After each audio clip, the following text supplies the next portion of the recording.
Hello, everybody. Randy Patterson here with Boomerosity. When I started Boomerosity a little over 13 years ago, in that first year or so, one of the interviews I did was with Edgar Winter. And yeah, Edgar was obviously he represented a good chunk of my the soundtrack of my youth. You know, heck, who of us of my age don't remember Frankenstein and Free Ride? And gosh, I played air guitar to both of those so much, still do. But anyway, those songs to this day, when they come on the radio, I crank them up or I pull them up on my playlist here at home. But that was such a big deal to me to be able to sit down in a hotel room with Edgar Winter after a show he did in Richardson, Texas. Like I said, in the first year of Boomerosity's existence.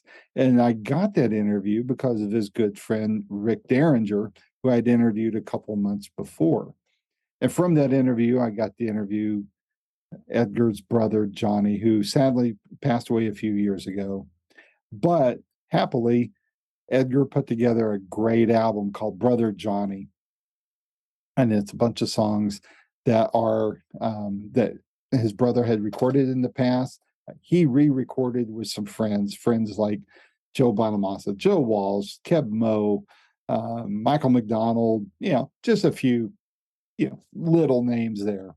But it's a phenomenal album. You guys are going to want this album because it is phenomenal. If you don't already have it, it's already been out for a while. But Edgar was gracious enough to take a significant amount of time and sit with me via Zoom to talk about this album. We talked about we talked about Woodstock, which many of you may not know. He and Johnny played at. We talked about his upcoming tour with Ringo Starr as a member of Ringo's all-star band. We talked about a lot of things, other things that Edgar's working on. So it was a very good, very lengthy interview, but boy, it went so fast, and I think you're really going to enjoy it. So without any further ado, here's my second and long overdue interview with the great Edgar Winter. Until next time, this is Randy Patterson with Boomerosity. Take care. Here we are, finally. I am so glad. Me too. I got to ask you, what's the design on your wall in the background? That's very intriguing. It's just a Persian. It's a Persian carpet hanging. It's actually for the acoustical characteristics of the room. Back behind that wall, there's actually a mirror, and there are some sound baffles that we just kind of hammered together in the garage and brought up here, to correct that. So, but this is where I sang all my vocals on Brother Johnny and played the original keyboard parts right here, where I'm seated. I'll be seated. Well, so many of you guys do that these days, and that's the beauty of how far technology has come. Is you guys get to do that. I get to do what I do. I'm not a musician. I just play a mean air guitar from time to time, to like your music, especially Frankenstein, so I get to pretend I'm Rick Derringer there. But it's just wonderful how we can have it all right in the palm of our hands or right in our, a spare room in the house, so to speak. But before we get started, I just want to thank you not only for your patience and your willingness to re-meet with me on this, since that we had technical glitches last time, but I also want to thank you for two other things. First of all, obviously, all the years of great music, man. You were the sound on the soundtrack of my youth. And I always cranked up the radio when Frankenstein or Free Ride came on, and it was it almost got me a speeding ticket or two as well when I was learning to drive. So, I would have had you to blame for that too. And the other thing I want to do is even on a more personal level is it's been a little over 13 years since you and I spoke, and or since the last interview. We spoke a couple weeks ago, but It was because you were one of the first few interviews I did when I launched Boomerosity, and you were so gracious. We met after a show you did in Richardson, Texas, at the Wildflower Festival there, and you were gracious enough to let me meet you in the hotel room afterwards. And I interviewed you there, and you were so kind to do that, and that gave me a certain level of validation there to say, hey, I'm on the right track here. I'm doing something right, even though I'm sure I sounded like a goofball at times when we were talking. But here I am over 13 years later, and I want to thank you for giving me that time then that encouraged me to keep doing that all the way up until today. So thank you very much for that. You're I very really do welcome, appreciate it. and it's great to know that I've left some good memories along the way, and that I could contribute to your life in that particular way. That's really cool. I Yeah. love that. Yeah. So I feel like I got a little bit above everybody else that was listening because I got that interview 13 years ago, and here we are talking today. So it gives me some bragging rights there. So Excellent. a lot has happened with you since we last since the last interview. In a nutshell, what all have you been doing? You come out with that great album, Thunder Road, and I know you've been touring a lot. You were with Ringo a few years ago, and coming back again. Bring fans up to speed what you've been doing before we talk about the album.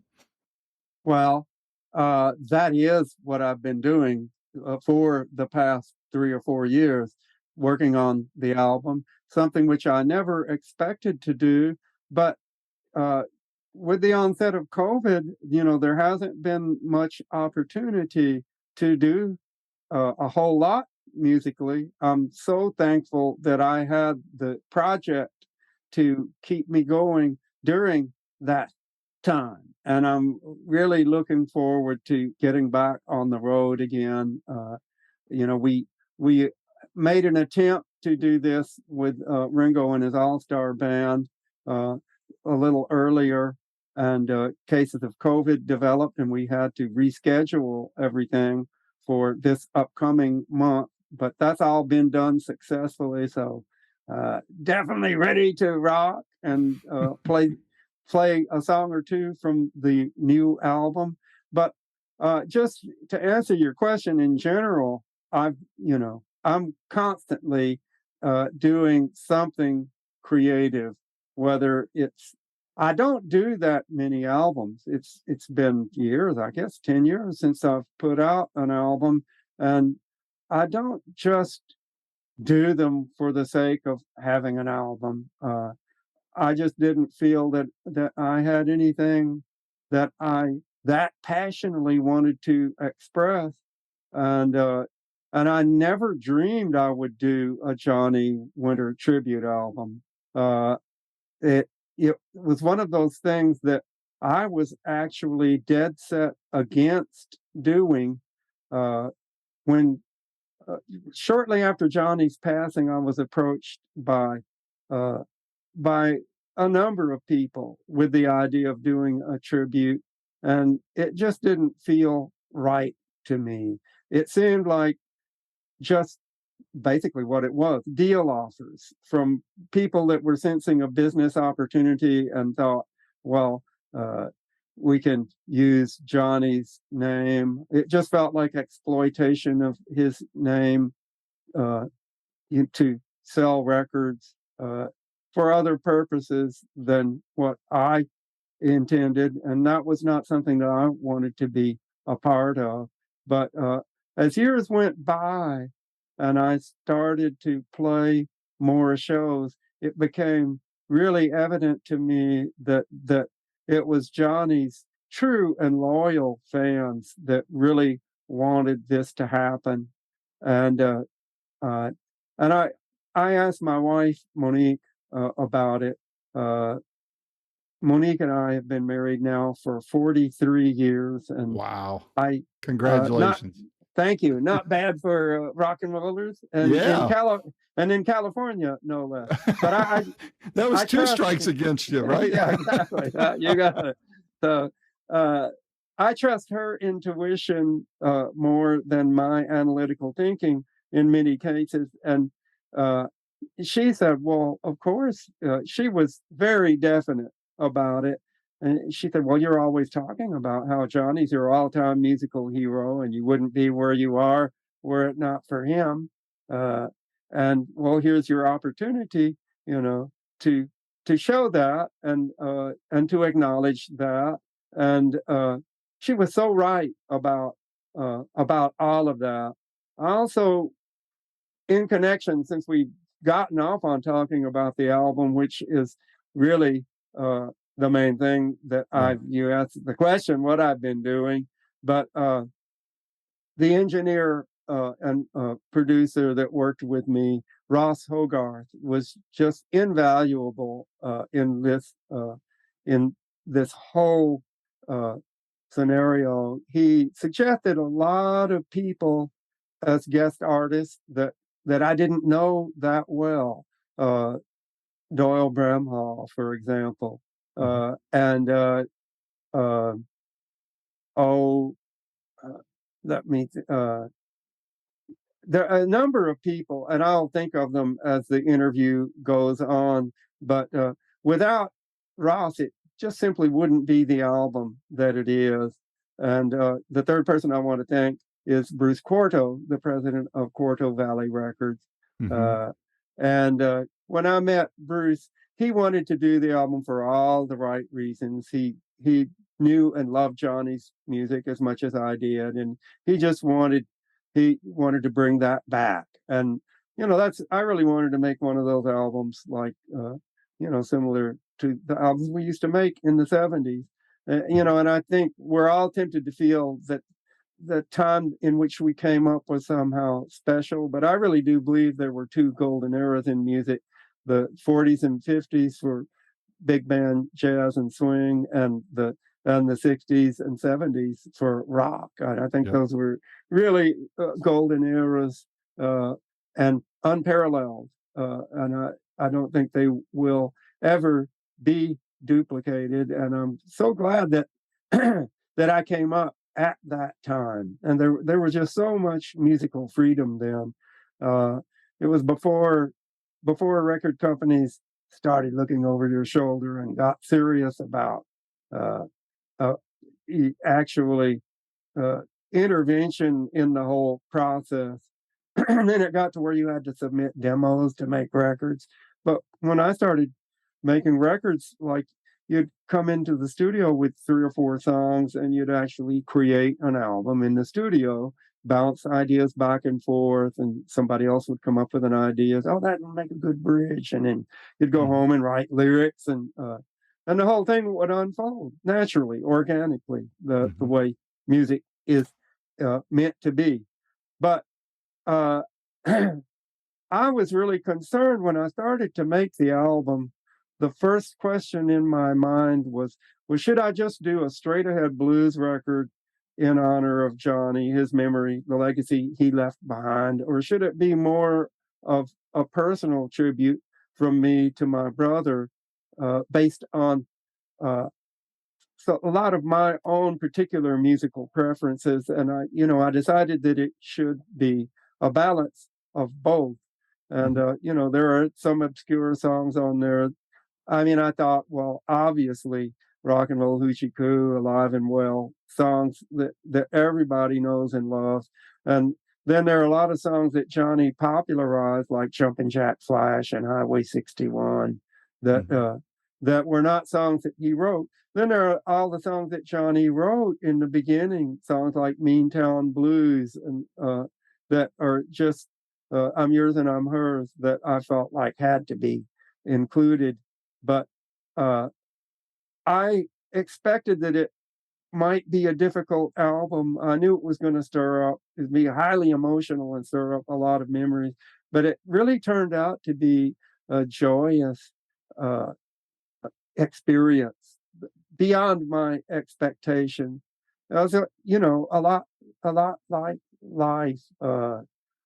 Smattering of laughter and you know, a lot of cleansing tears. But it was very cathartic uh, for me. And after making it, I just felt this immense sense of serenity and relief, cleansing, healing. It just it was very unexpected, and just I'm so glad.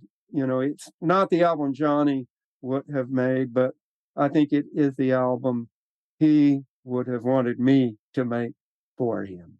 That's a good way of putting it because, I remember just over the years and especially, gosh, probably not long after you and I, after the last interview, there was a book that came out on him that he cooperated with, I believe.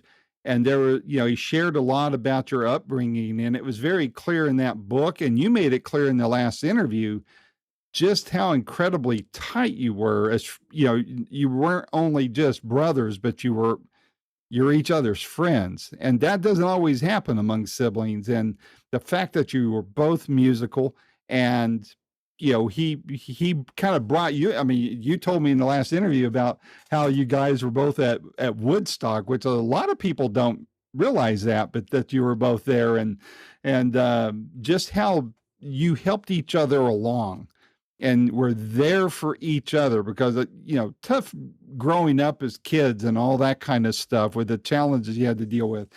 That just speaks to me, at least, I'm sure to a lot of other fans, of just how incredibly tight you were with each other. Is that a fair observation?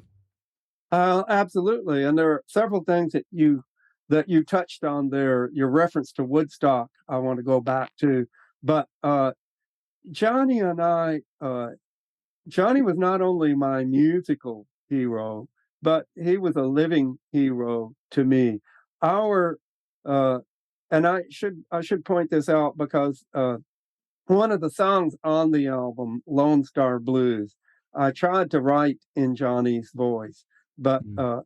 though we were inseparable as kids, and uh, here the thing was when I said he was a living hero, uh, the other thing we were bonded in such an unusual way, both being albino. I Mhm. think we had a different mindset than what the average person would have had. And Johnny actually showed me that uh, albinism could be cool. Mhm. And he like ever since I can remember, he wanted to be a star. He was the guy with the drive and the ambition, and he read all the magazines. He watched Bandstand, and he had a huge record collection. And he was Johnny Cool Daddy Winter with the pompadour and the shades and the guitar and the girls. And I was like the quiet kid that played all the instruments. Uh, so whereas Johnny reached out to the world with his music, I sort of retreated into my own private world of music. It was sort of an escape, and it was something that I could do that gave me a sense of identity. Mhm. And we were very different in that way because we both loved music, but he was the extrovert and I was the introvert. And I wouldn't even do interviews in the beginning. I just would say, well, my music speaks for itself, and what conceivable interest could my personal life be to anybody? Uh, Now I've grown to enjoy doing interviews and talking about it because it's it really is sort of an interesting story.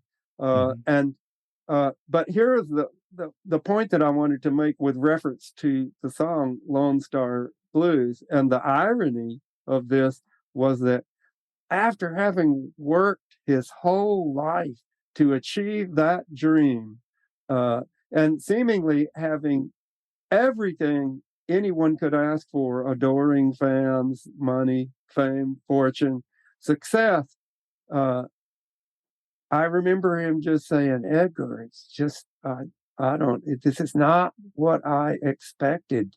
I just, uh, I don't know I feel so isolated and alone, and I don't know who to trust. And it's just not, it was like one of those be careful what you wish for. And he went through a difficult readjustment. He came out the other side of that because he loved his fans. I've seen Johnny uh, invite people onto his bus or his RV and sign Mhm. autographs for them. But he did go through that state of disillusionment. He felt just like that somehow his image was overshadowing people related to this uh, guitar slinger, uh, Texas guitar slinger Johnny Winter image, and nobody knew who he personally was. Right. And that's a hard thing.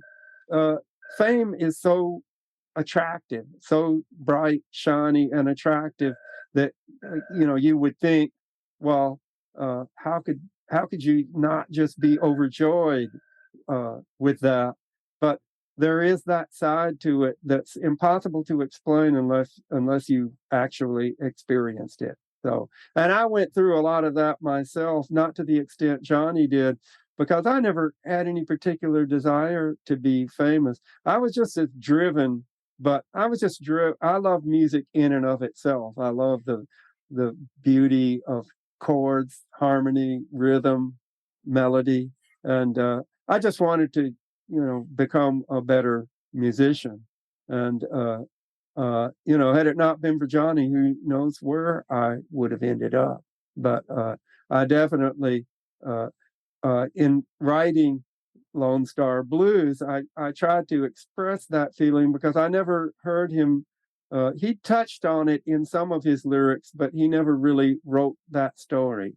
And then when it came to find guests, uh, Kebmo, just his rendering of that song, he made it into a duet. And when it would get to those choruses, because basically the song was, like expressing that disillusionment, uh, it was kind of a hard song to sing. But when Kebmo would come in with those choruses, sounds like the Lone Star Blues. It was like this all wise blues man that was telling like the young Johnny, yeah, things can get tough, but it's going to be all right. It Mhm. just had this note of compassion, and I love that it brought a warmth to that song that I think that I know wouldn't have been there without that. And he really he completely uh, redid that song from scratch, played all the instruments, all the guitars, bass, two or three guitars, bass, and then ended up singing those choruses. Oh, what a beautiful thing Kebmo did there. So thank you, Kebmo. Yeah, I love Kebmo, man. He's great. Yeah, I interviewed Johnny twice and met him face to face once. You mentioned the RV. It was in Dallas, back behind the Granada Theater there, and he they had just been on the Letterman show like the week before, maybe 2 weeks before, and I'd connected pretty well with Paul Nelson, who he was Johnny's wingman, and so we arranged for me to be there before the show and come to the RV, and I brought a couple albums for Johnny to sign, but I kind of stood back and just before I sat down in front of him and just kind of watched what was going on in the RV. There were some other guests there, but what was kind of funny, it was the big joke was the same night they played on Letterman.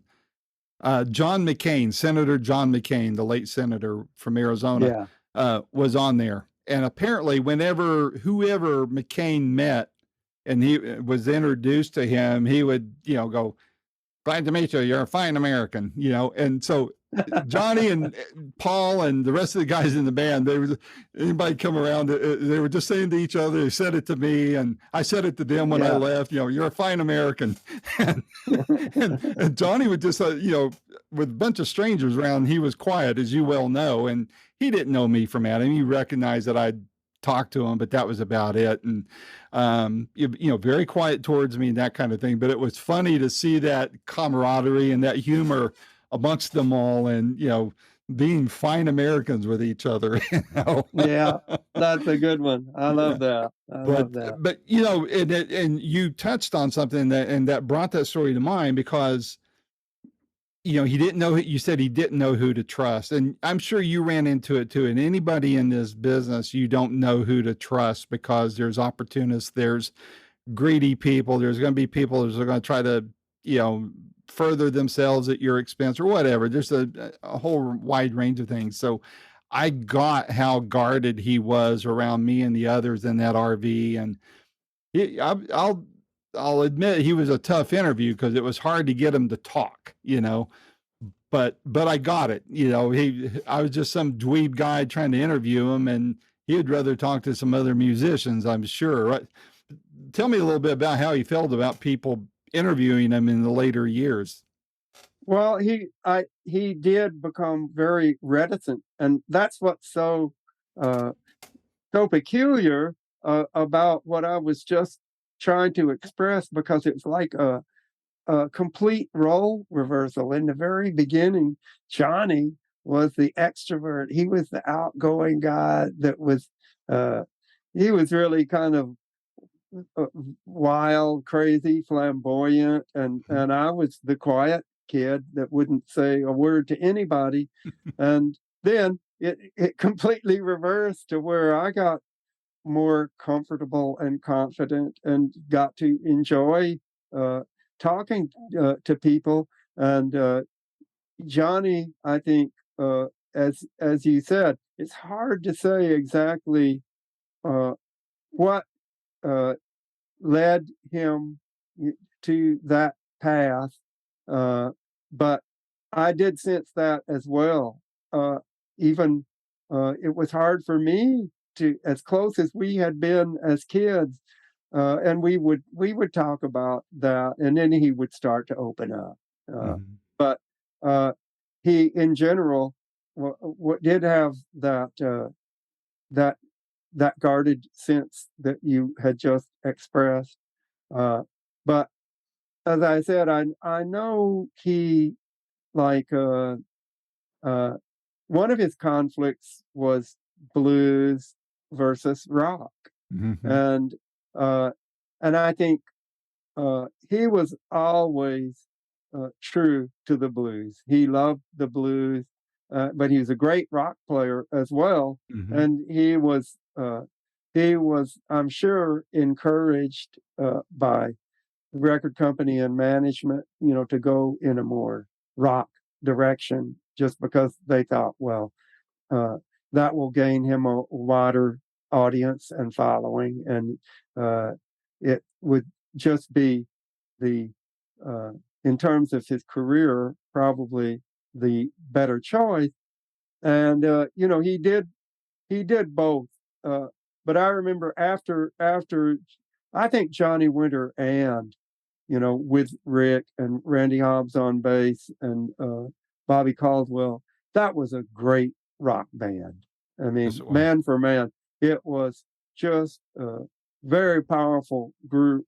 And but I remember Johnny saying, "Yeah, sometimes I wish I had the old blues trio back and was just playing the blues." So there was that, that inner conflict, and uh, Johnny, uh, he was very intelligent, and I think a lot more sensitive than people ever realized or understood. And he liked he liked to portray that blues image, but uh, if you look like the song Stranger, for example, beautiful ballad that Johnny wrote, and it's one of his more obscure songs, one of the ones, my favorite, and that I felt had to be on the album.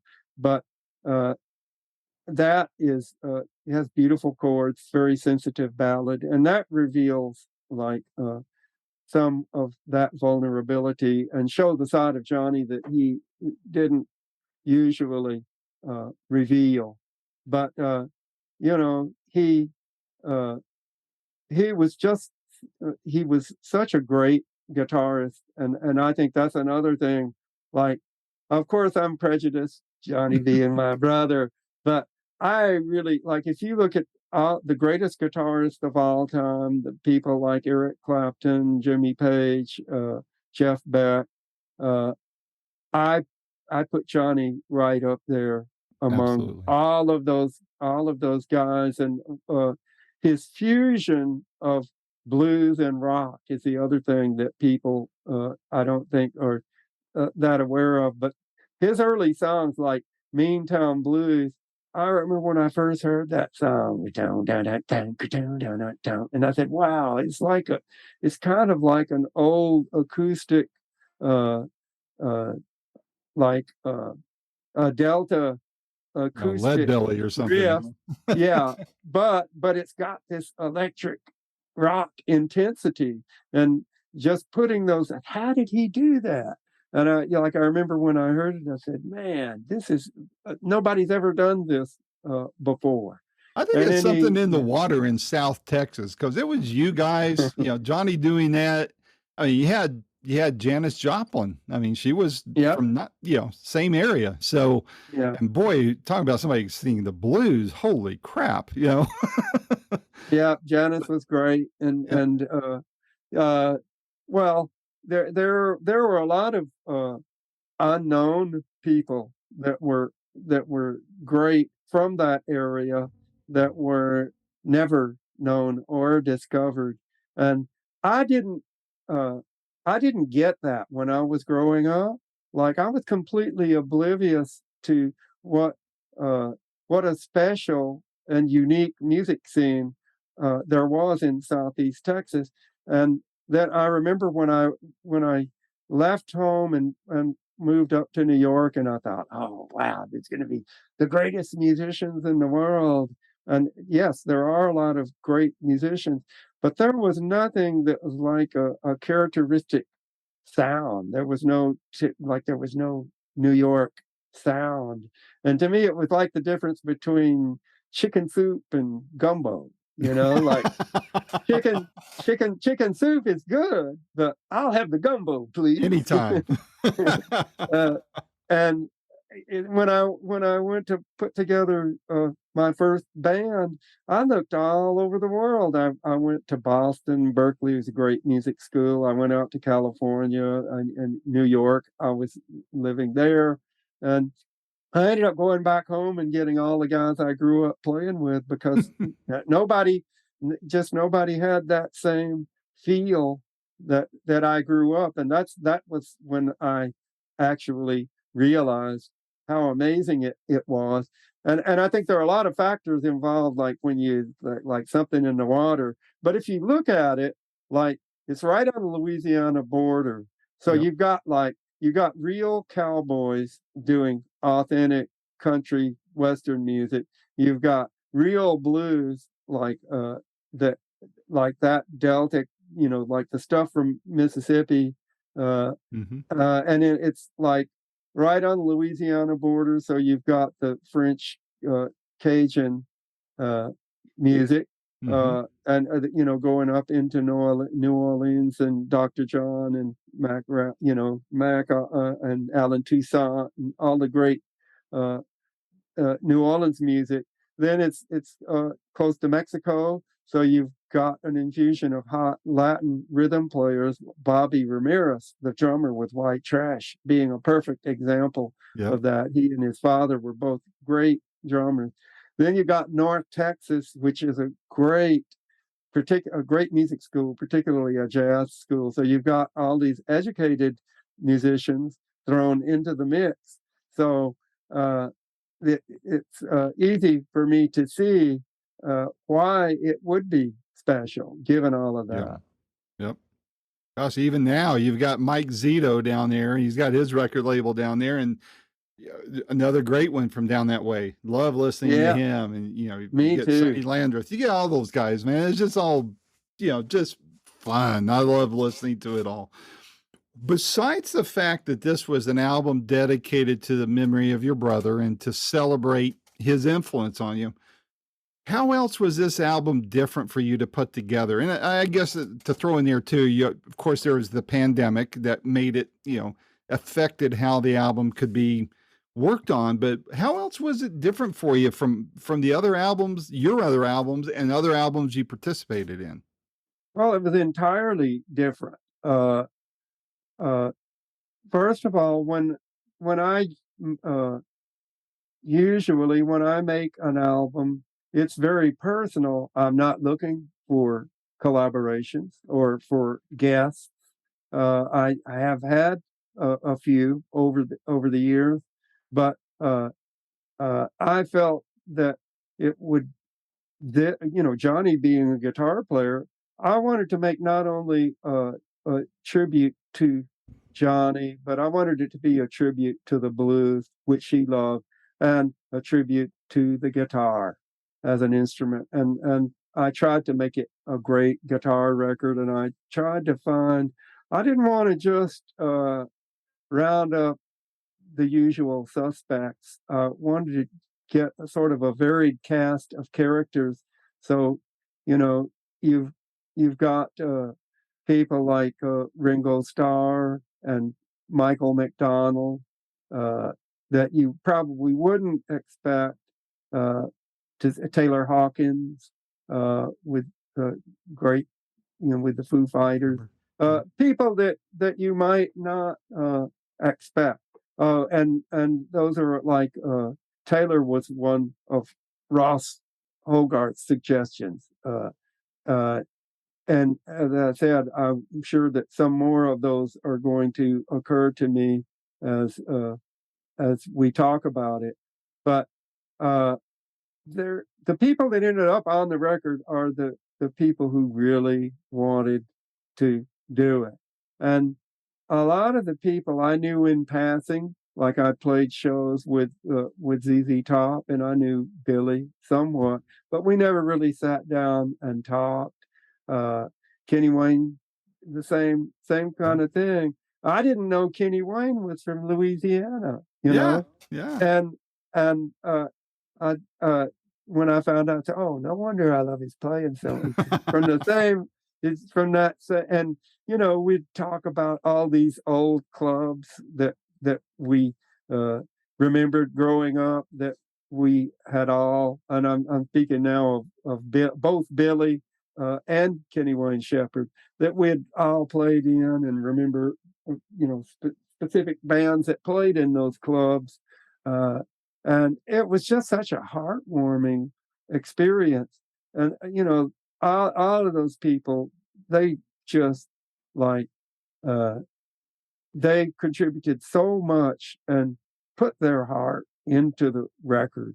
And I got to be honest, I'm not particularly a fan of tribute albums, and I think that's one of the reasons that I was reluctant to make it. A lot of times, it's almost uh, like they end up being just sound alike or copy albums, and I didn't Yeah. want to make that kind of an album. Uh, and I never asked anybody to try to emulate Johnny's style. That wasn't the point. In other words, I didn't want to make a kind of a cookie cutter sound alike album. Uh, I wanted to pick great guitarists and have them play Johnny's music uh, and make it their own and bring their style. Uh, the reason I picked the people was because I wanted to get a very stylistic, uh, uh, like an interesting contrast of guitar players. Because Yeah. I thought of it more as making equally as making a great guitar album, and I was originally going to sing everything because I I thought, well, nobody's going to sound more like Johnny Than than you. that. Yeah, because well, my mother she done told me, that Godzilla voice that his blues voice. But then when I got Billy and Billy just he Mm. just jumped into it head first, like he said, "Oh man, we've got to do this." And he picked "I'm Yours and I'm Hers," which was a song that I wasn't going to sing. Like, even though there were certain songs, but "I'm Yours and I'm Hers" and "I'm Somebody Else's Too." Being married for 43 years, that's not a song I was going to. Might get you in trouble, might put you Yeah. on the couch that night, right? Well, yeah, I just wouldn't feel right singing it, Right. and I can't sing a song if I have to put my heart into it. And but Billy was the perfect person. He was the perfect guy to sing that song. And I thought, well, if everybody, he's got such a great voice, such a distinctive voice that you immediately recognize when you hear it. Michael McDonald is that way. You know Mhm. instantly who it is. And I said, well, I can't have Billy Gibbons on here without him singing. That's right. When Joe Bonamassa the same way. And speaking of uh, not emulating Johnny's style, I think of all the guitarists on the record, Joe Bonamassa came the closest to channeling Johnny. Man, I couldn't believe it when I was, and Joe was another guy I played shows with, but never really said more than a few words to him. And I knew he was good. I knew he was great, but I didn't fully appreciate the scope of his playing. And when we were talking on the phone and we were going over song lists, and I got to I thought he would pick something kind of more rock, and when we got to Self-Destructive Blues, wow, oh, you really gonna do Self-Destructive? That was the first Johnny Winter song I heard that I learned, and I played that song with my band, and he was so excited, and he came in with Firebird and an old Bassman Oh, amp, wow. exactly this, same guitar, same gear Johnny would have used. And when he started to play that song, I closed my eyes. It was just like Johnny was there. Wow. It was, and the same thing happened when he did Meantown, because I couldn't figure out who to uh, who to get to do. Uh, I think there are a lot of great blues guitarists, but one of the things that separated Johnny was his Yeah. slide style.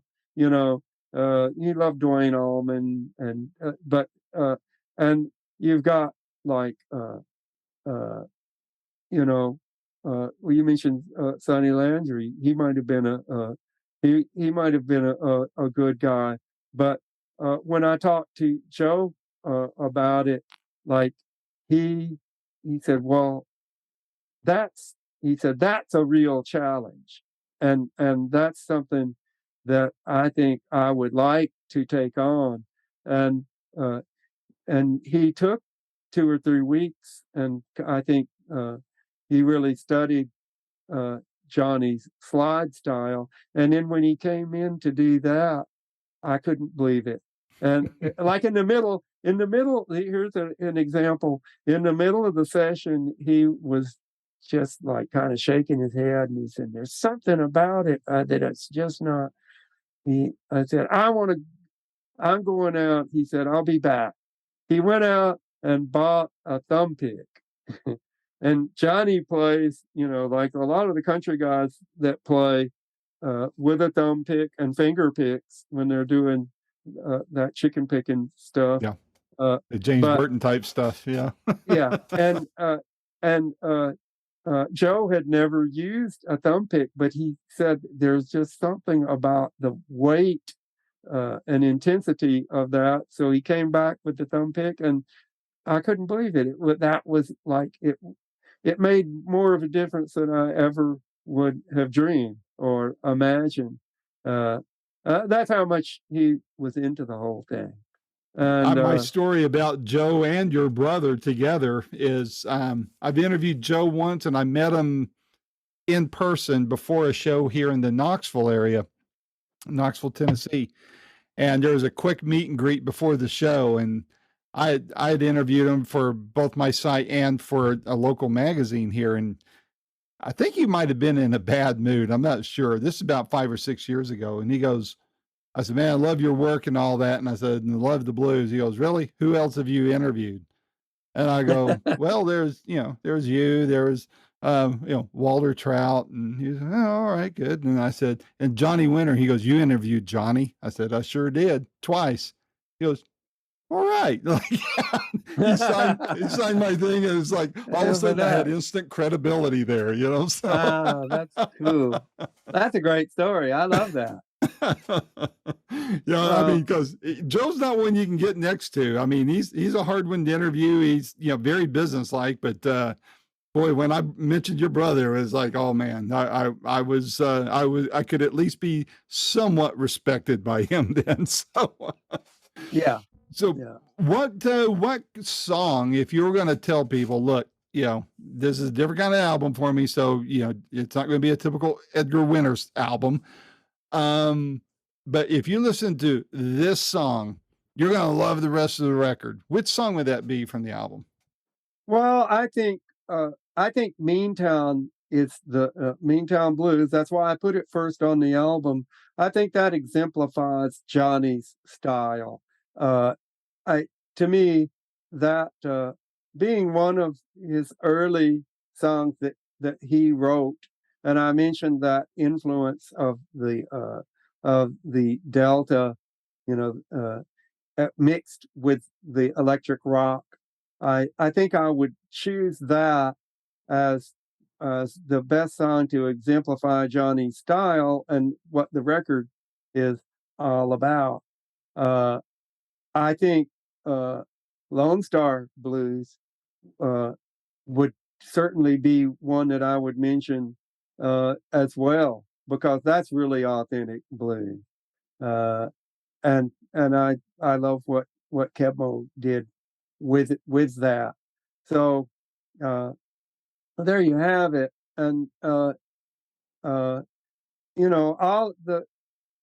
whole album really, I think, just has extraordinary performances. I'll song by song. I'll mention Warren. When the song that he picked was what was that? Down, down, down, down, down, down.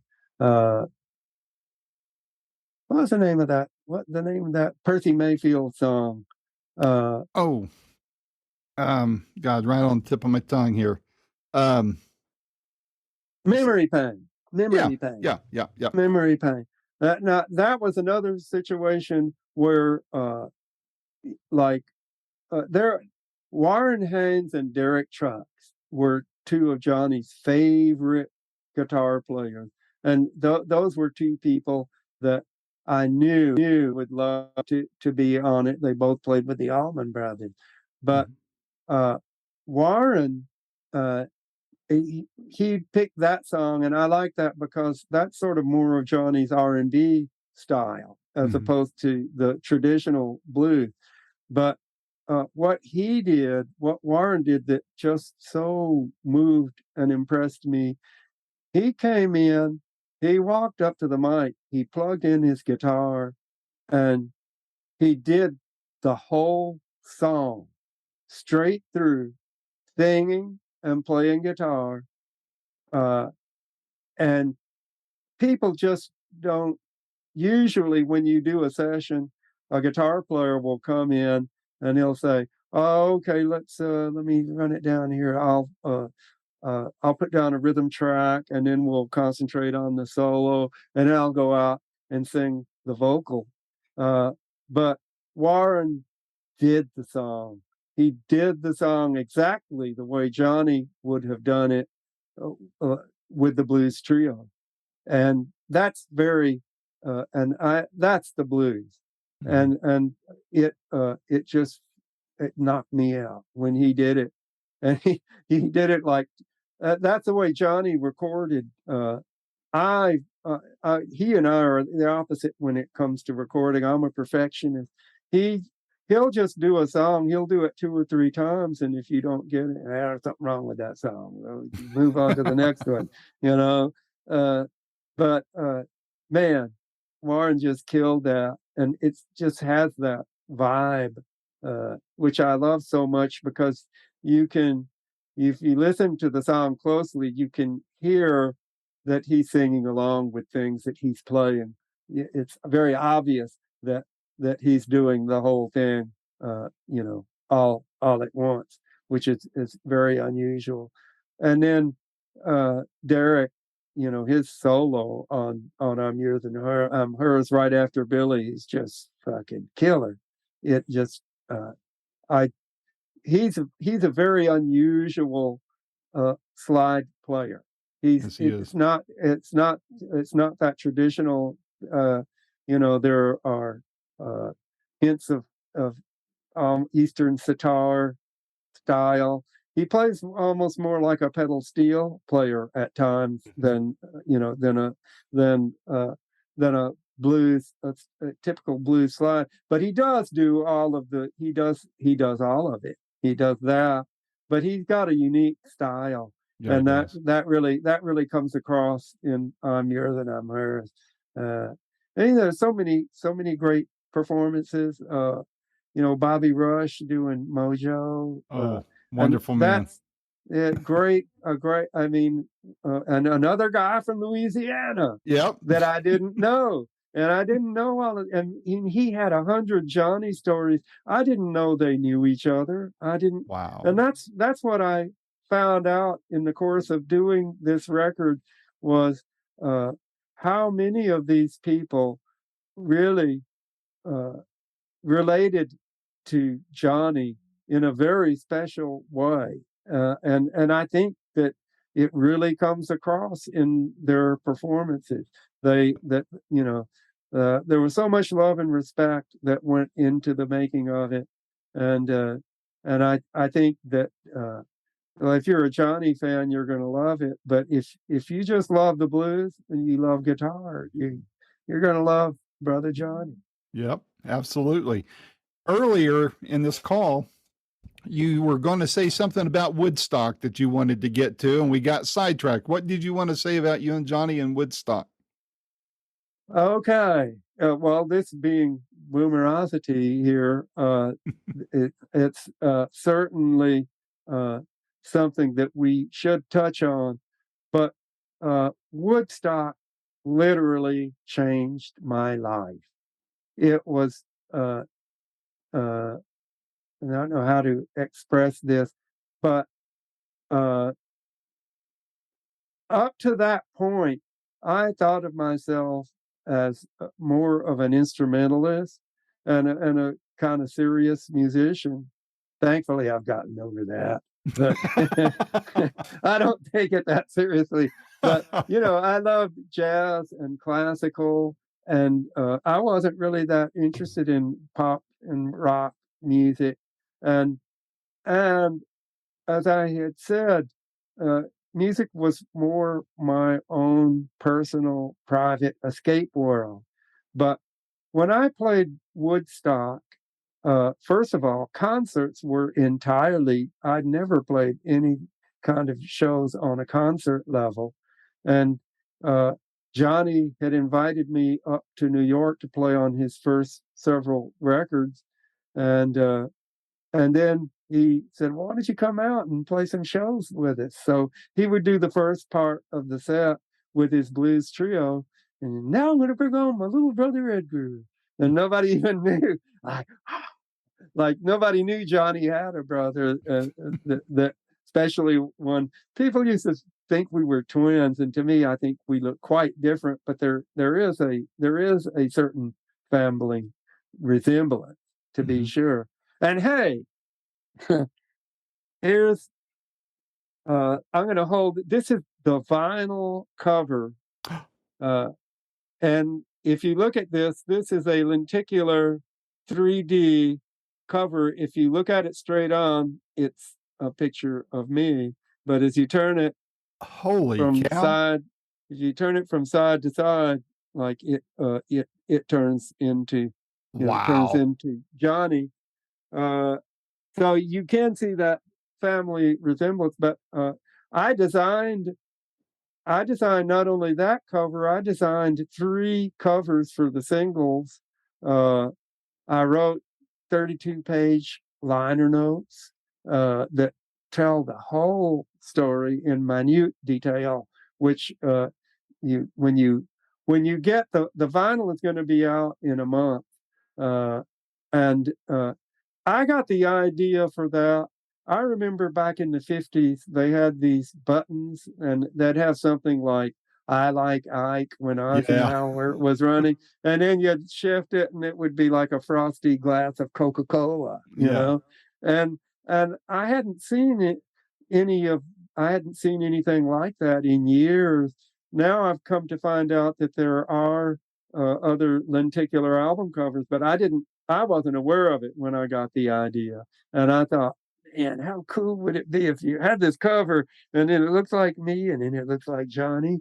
Uh, so, but uh, it's how just to the extent to which I put my heart into this record. Like, I never thought of myself as having any particular talent in visual arts. I never was interested in anything like that.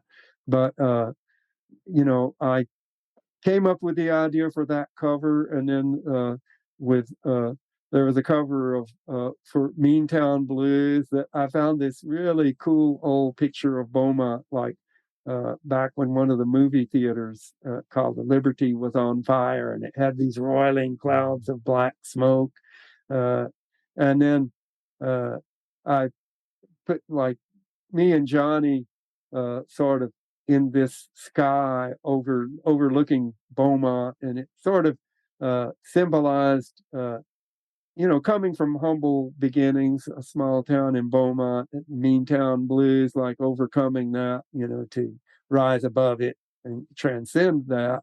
Uh, and then I did the Lone Star Blues cover, uh, and uh, it was so much fun for me to branch off into those areas. And I've always, you ask what I've been doing. I love to write. I have like a whole series of short stories that Huh. occur in this mythical realm called the Shadowlands.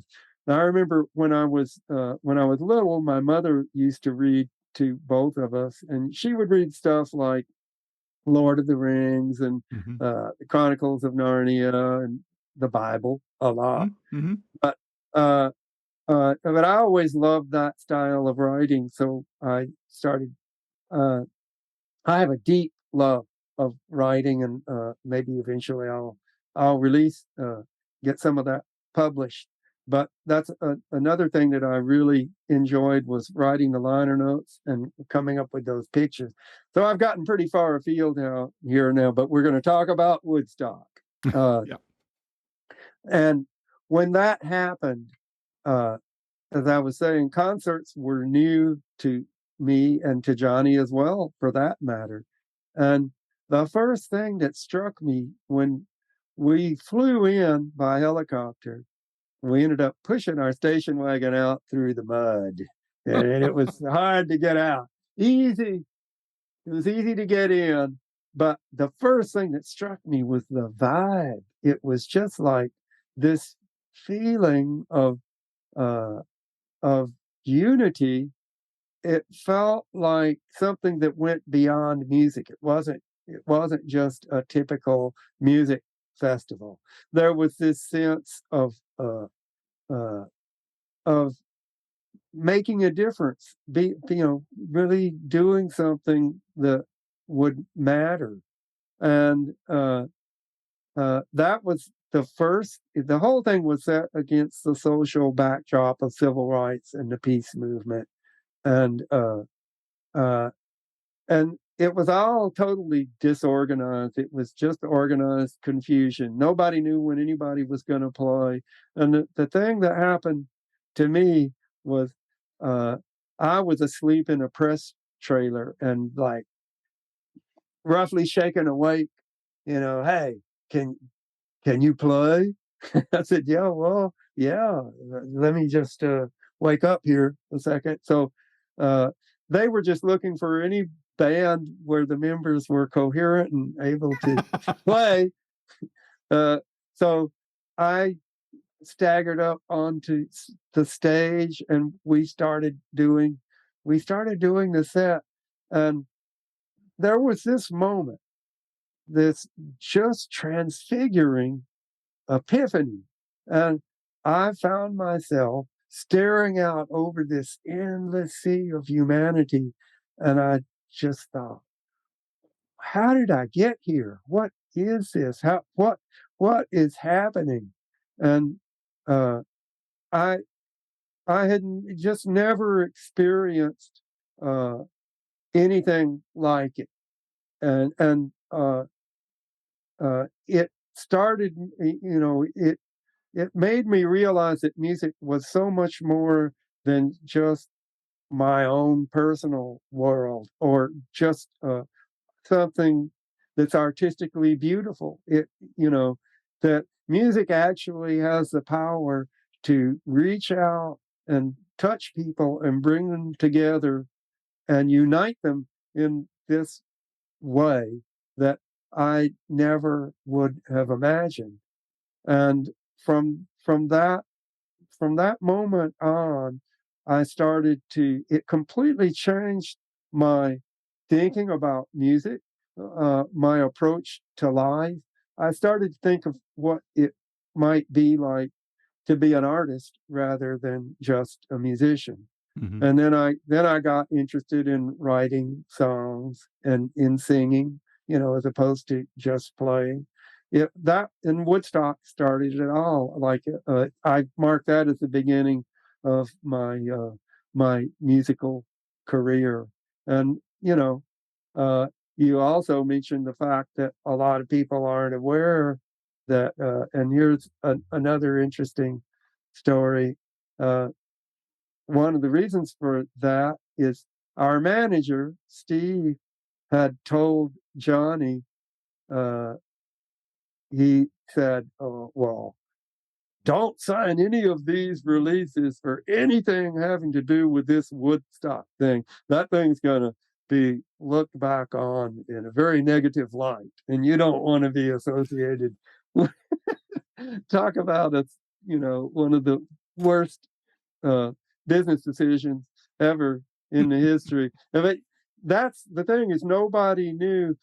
Everybody knew it was something special that was happening, but I don't think anybody ever realized that how iconic that it was going to be remembered in years to come as symbolizing something. And You they know, keep trying to replicate it yeah. by, a different place, and it just hadn't happened, It E no. will never happen. It can't happen Nope. because that it was just uh, there's so many things that went into it. Wasn't just all the great groups that were there, but the whole political and social climate was perfect, for that thing to ignite at that time. And man, I can't believe I was there. Well, and, there's and you remember it. Not everybody Yeah, there does, so I remember it. I yeah. remember it. But I got to experience that both as a performer. Nobody knew who I was or anything. I went out and hung out in people's trailers and tents and stuff, and just I would sit out there just like anybody else, listening to great music. And then I could go up and go backstage, and there was sort of an infirmary. There was a place where a lot of the people uh, that were tripping, that were uh, I hung out with some of those people, tried to talk to them, and uh, reassure them, that everything was going to be okay. Uh, uh, it was really like one of those experiences that had so many different facets to it. And I got to talk to uh, a lot of the acts that went on as well. It was just a life altering experience all the way around. Absolutely. Absolutely. I know I've kept you very long, but I have a couple more questions for you if you don't mind. And I'd like to get your thoughts on two people that you know pretty well, I think. One would be Steve Lukather, and the other is Ringo Starr, because I know you guys are kind of playing a little bit together these days, aren't you? We are indeed. Well, Steve Lukather, a wild and crazy guy for sure. No. But you know, Steve. First of all, uh, he's when it came time to do um, rock and roll hoochie coo, I wanted to find somebody. I didn't want to do a version that was either like Johnny or like the Rick Derringer version, and I wanted to pick somebody that would play something that neither one of them would ever think about playing. Mm-hmm. And Steve has he loves Jeff Beck, and he has this kind of demented, maniacal sense of humor that everybody loves, and that comes through in his playing. Steve and I, we did a tour together called the Odd Couple Tour, because we kind of don't go together, and we uh, we went to Japan, and we did the North Sea Jazz Festival, and we played the Blue Notes uh, out out there, and played through Europe, and it was just a blast getting to know Steve. Yeah, I loved, but I've known them for years. I knew them back when White Trash was, you know, we hung out in the studio when they were doing some of their records, Mm-hmm. but Steve, he's a great guitarist, and he did exactly what I thought he would do with rock and roll hoochie coo. Because you listen to that solo, it's definitely not one that either Rick or Johnny would have done anything like. And it's so much fun playing with him, and he will just say whatever comes into his mind, which is stuff that no one else in the universe would ever even think of saying. No But filter. yeah, no filter. That's good. That's a good description. My first And interview with him, I got to tell you this. My first interview with him, I mean, I didn't really know what to expect from him. And boy, his language was kind of salty. And oh so yeah, in those days, I was, transcribing the interviews and such. And he saw the interview where I did kind of the asterisks in place of the swear words. And he's yeah, like, come on, man. He goes, you know, either interview me or don't, I said, okay. I said, just trying to cover you, man. So from there on, whatever he said was what was put out there. And I tell people, if yeah, you're of the faint of heart and if your ears melt real easily, you might not want to read this interview or watch this yeah. interview. He holds the record of the guy I've interviewed the most on Boomerosity. I think it's like 7 times, either alone or with Joe Williams. Yeah. And so Luke has always been so gracious with me, fun guy to talk to, puts on a great Yeah, show. I got to say, I've never heard him do an interview, but I'll bet I bet it's something. I'll bet it's fun. Well, watch the ones I have on there. The last Okay, I will. the last I 2 or will. 3 are on there as videos, so you can watch them. The others are transcribed, and I'll eventually probably put the audios from those old interviews out there. But watch or listen to them on my site. They're there, 2 by himself, I think, and 1 with him and Joe. But he's a hoot, as you are. He You is. know better than I. You've spent a lot more time with him than I have. Oh yeah, we have. We So, we what go about way back. Ringo? All right. Well, first I want to say uh, a few words about the Beatles. Uh, they're in a class unto themselves, and we're talking about uh, uh, since this is boomerosity. But to me, the Beatles were they transcended music. They were so much bigger than music alone. I feel like they changed the entire mindset of a generation. They brought about a revolution without having to fire a shot, because it was a revolution of the heart, of the spirit, of, the mind. And I really feel like they came for me to represent freedom. Like, you can say, do, be anything that that you choose. And uh, they're just unparalleled. I think, their song catalog is just stunningly amazing.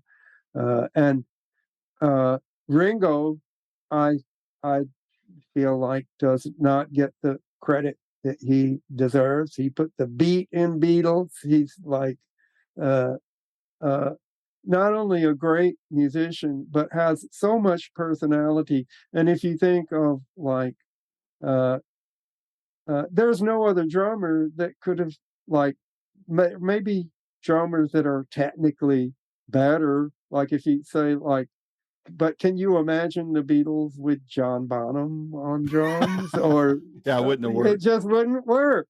Or when Cream, Keith like Moon or a somebody. Ginger Yeah. Baker. There are all these great drummers like Ginger Baker that played great solos, but uh, Ringo's personality shines through, and he's got such a unique style. And as a person, uh, he's uh, warm-hearted, uh, uh, sometimes sharp-tongued, but always in the spirit of fun. Very quick-witted, and he has uh, such he's such an a beautiful spokesman for peace and love. And of course, that's something, being from the old hippie uh, era myself. It's something uh, it means so much to me that every year on his birthday, he just said peace and love. Yep. And it's something that the world can certainly use some of now. And I just love and respect Ringo so much for that. And I mean, what can I say? It's just like,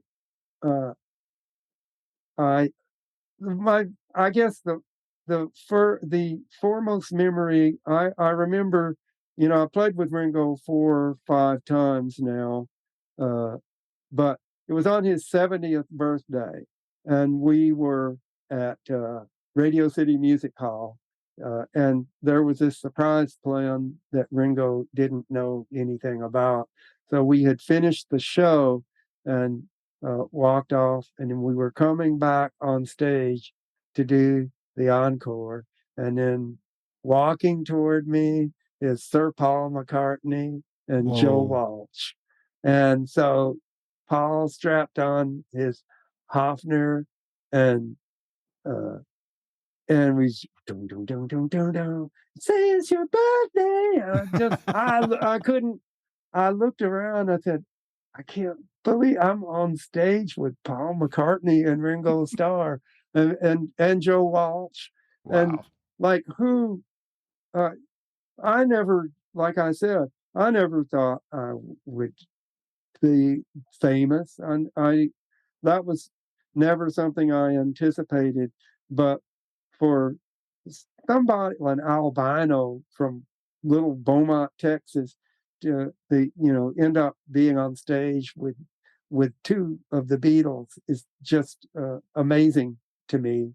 Uh, and even more so, two albino brothers, from coming from Beaumont, Texas, and both of them being recognized on the world stage is just amazing to me.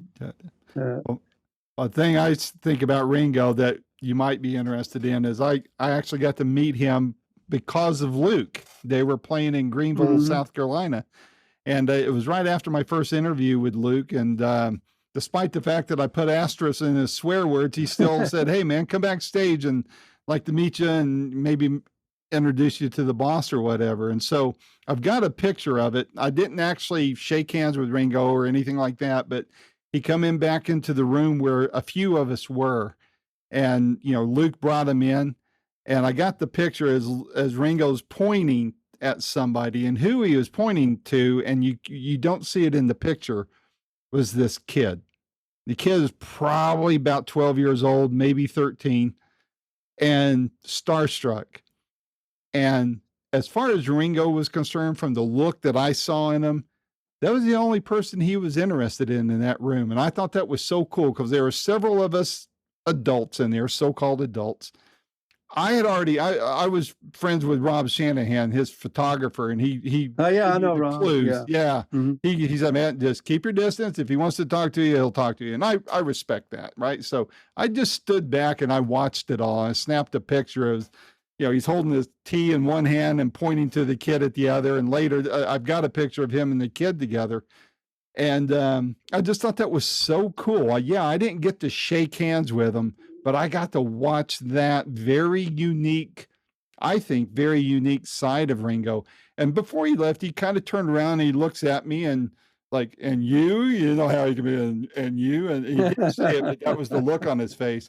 And we just kind of nodded at each other. And then he turned around and he and his assistant left, and that was that. But that was my moment of breathing the same air as a Beatle for a few minutes, and got to see how classy he was towards a kid. And that was amazing to me. That was amazing. Well, he loves music. He loves being in a band, and he's just so the thing I love. He's so spontaneous. He's so natural on and off stage. Great sense of humor. But man, if you go anywhere in the world and mention Ringo, you're going to get a smile. And that to me that speaks volumes. Yep. Well, what's wrapping this up for you, because I know you got other things to do and a lovely wife to tend to. What are your plans for the next year or so? Well, I'm going out with Sir Ringo. Imagine that. And let's see, our first show is September 5th, and we'll finish up like in the end of October. And then musically, I don't expect that I'm going to tour with my band.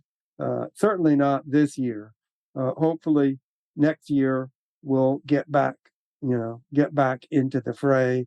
But, you'll never hear Edgar Winter talking about a farewell tour. I'm going down, kicking and screaming with my boots on. Mm-hmm.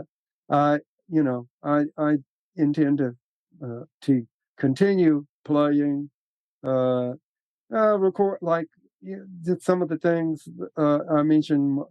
I have a whole book of poetry called "The Songs That Never Were." That sort of a lot of them started out as song lyrics that I never got around to writing music to, but and a lot of them are emails that I sent to when I'm out on the road.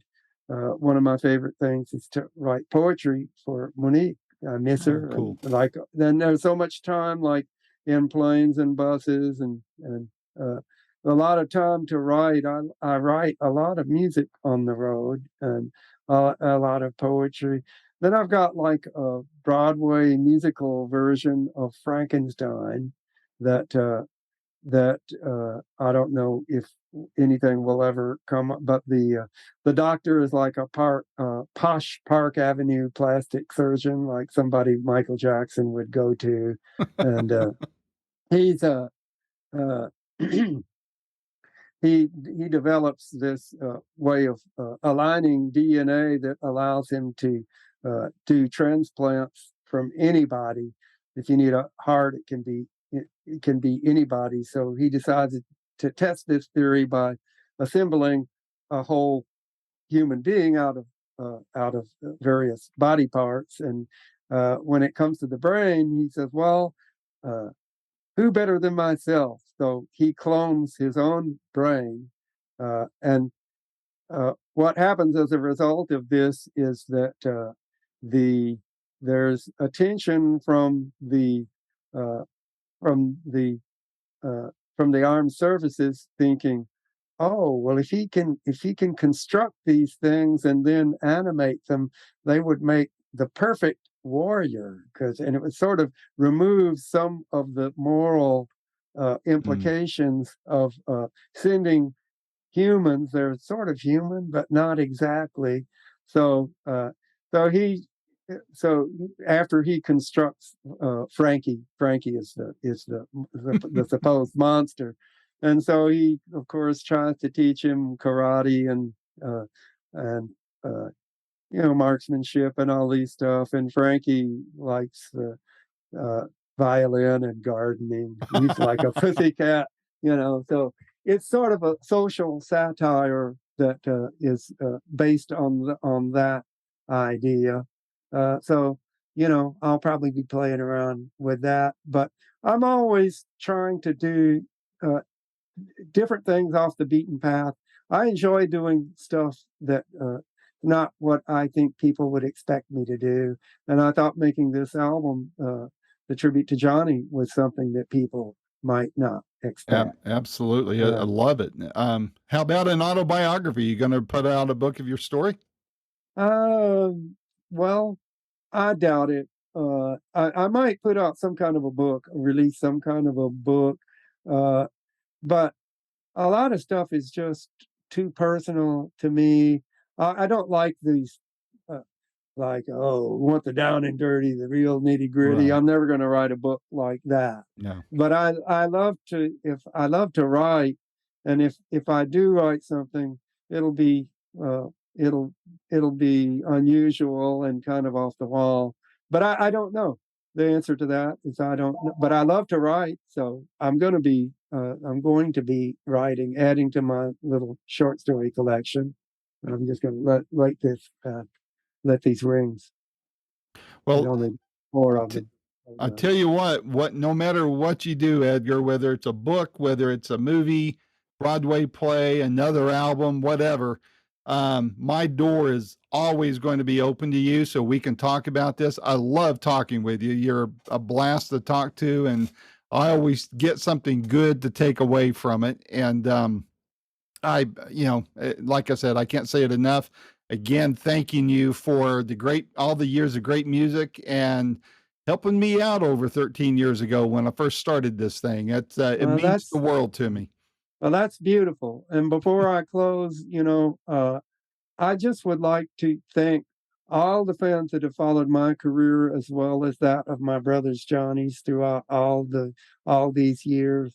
And we could not have done it without you. What would it mean without people to listen and understand and appreciate what we're doing? And it's meant the world to us to be able to do what we most love and see you all out there rocking and having a great time. So I hope to see you out there on that long and grinding road sometime soon. So get ready to rock and roll. All right. Well, hey, I'll try to catch you at one of the Ringo shows if you're somewhere near me. I'll see if I can scoop a couple of tickets, and I'll shoot you a note, and maybe we bump elbows real quick or something. That'd be great. But we'll stay in touch, Edgar, and thanks a million again for taking the time, and let's talk again, okay? Okay, Randy. Right. Yeah, we'll definitely do that, and I enjoyed speaking with you, and we'll do it again. So, all right. Thank you. Have a good evening. Take care. Okay. Bye-bye.